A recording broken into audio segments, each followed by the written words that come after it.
ចាជំរាបសួរកូនទាំងអស់គ្នាអរគុណព្រះថ្ងៃនេះអ្នកគ្រូមានកិច្ចការថ្នាក់ទី3ចាមេរៀនភាសាខ្មែរជួយមេរៀនថ្ងៃនេះមេរៀនទី38ស្លាកសញ្ញាសុវត្ថិភាពនានាចាអញ្ចឹងនៅក្នុងថ្ងៃនេះអ្នកគ្រូលើកយកចំណុចគោល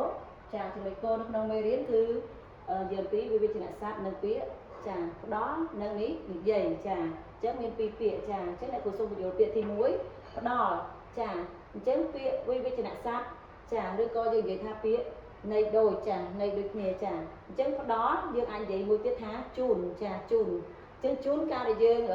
មានរបស់របរអញ្ចឹងយើងចង់ជូនចាឧទាហរណ៍ដូចជាក់ស្ដែងយើងមានជាស្បៀងអាហារអញ្ចឹងយើងចង់ជូនទៅអ្នកដែលខ្វះខាតអញ្ចឹងទៅចាអញ្ចឹងយើងប្រើពាក្យជូនចាជូនហ្នឹងចាមានន័យដូចនឹងពាក្យផ្ដល់ដែរចាឲ្យចាឲ្យមានអ្វីមួយយើងចង់ឲ្យទៅមិត្តភ័ក្តិរបស់យើងឲ្យខ្មៅដៃឲ្យចលុកសិភៅអញ្ចឹងទៅចាអញ្ចឹងឲ្យក៏មានន័យចាន័យដូចនឹងផ្ដល់ដូចគ្នាចាហើយមួយទៀតពាក្យថាប្រគេនចាប្រគេនកន្លែងនេះគឺប្រើជាមួយនឹងព្រះសង្ឃចាអញ្ចឹងគឺយើងអាចប្រើពាក្យថាប្រគេនអាហារទៅដល់ព្រះសង្ឃចាណាថ្វាយកន្លែងនេះគឺយើងប្រើចំពោះស្ដេចចាចំពោះឬក៏ចំពោះព្រះចាអញ្ចឹងថ្វាយដង្វាយឬក៏ថ្វាយជា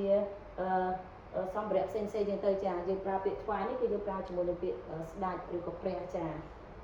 ពាក្យទាំងអស់នេះមានន័យដល់ចាន័យដូចគ្នាចានឹងពាក្យដល់ចាពាក្យទី2គឺពាក្យនិយាយពាក្យមានន័យដូចនឹងពាក្យមានប្រសាសន៍ចាប្រសាសន៍ចាអញ្ចឹងយើងអាចប្រើពាក្យនេះជាមួយនឹងអ្នកដែលមានអាយុច្រើនជាងឧទាហរណ៍ថាយើងអាចនិយាយថាអូម្សិលមិញលោកគ្រូអ្នកគ្រូមានប្រសាសន៍ថាឲ្យយើងខិតខំរៀនចាអញ្ចឹងយើងប្រើពាក្យនេះគឺមានន័យដូចនឹងពាក្យនិយាយដែរចាហើយមួយទៀតដីកាចាដីកានេះក៏ពាក្យន័យដូចនឹងពាក្យនិយាយដូចគ្នាចាន័យដូចពាក្យនិយាយដូចគ្នាចាដីកានេះដូចជាសាលក្រមតុលាការក៏ប្រើពាក្យថាចេញដីកាចាប់ខ្លួនឬក៏ចេញដីកាឃុំខ្លួនឬក៏ចេញដីកាដោះលែងអញ្ចឹងទៅចាអញ្ចឹងនៅពេលដែលលើពាក្យទាំងអស់នេះគឺគេត្រូវអនុវត្តតាមចាមួយទៀតថាចាថាក៏ន័យដូចនឹងនិយាយដូចគ្នាចា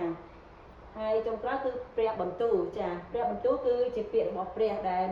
មានព្រះបន្ទូលមកកាន់មនុស្សគ្រប់គ្នាចាអញ្ចឹងគឺជាភាសារបស់ព្រះចាឬក៏របស់ស្ដេចចាដែលប្រើចាអញ្ចឹងសម្រាប់មេរៀនថ្ងៃនេះសង្ឃឹមថាកូនទាំងគ្នានឹងបាន